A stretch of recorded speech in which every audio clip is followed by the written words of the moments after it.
প্রিয় ভিউয়ার্স, আসসালামু আলাইকুম ওয়া রাহমাতুল্লাহি ওয়া বারাকাতুহু। নবী করিম সাল্লাল্লাহু আলাইহি ওয়াসাল্লাম বলেন যে ওই ব্যক্তি প্রকৃত মুমিন নয় যে ব্যক্তি তৃপ্তি সহকারে আহার করলো এবং তার প্রতিবেশী অনাহারে অর্থহারে জীবনযাপন করলো, এই ব্যক্তি প্রকৃত মুমিন নয়।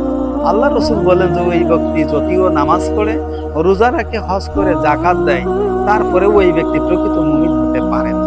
তাই আসুন এই হাদিসের আলোকে আমরা যারা বিত্তবান আছি, আমরা আমাদের প্রতিবেশী আশেপাশে যারা আছে তাদের আমরা খোঁজখবর নেব, তারা খেয়ে আছে না অনাহারে অর্থহারে আছে, এই বিষয়গুলো আমরা অবশ্যই খেয়াল করব এবং গরিব দুঃখী অসহায় দুস্থ মানবতার সেবায়, তাদের খাদ্য দানে এবং তাদের সার্বিক সহযোগিতায় তাদের পাশে গিয়ে দাঁড়াবো। আল্লাহ সুবহানাহু ওয়া তাআলা আমাদের সকলকে এই হাদিসের আলোকে গরিব দুঃখী অসহায় মানুষের কল্যাণে কাজ করার তৌফিক দান করুক। আমিন। আসসালামু আলাইকুম ওয়া রাহমাতুল্লাহি ওয়া বারাকাতুহু।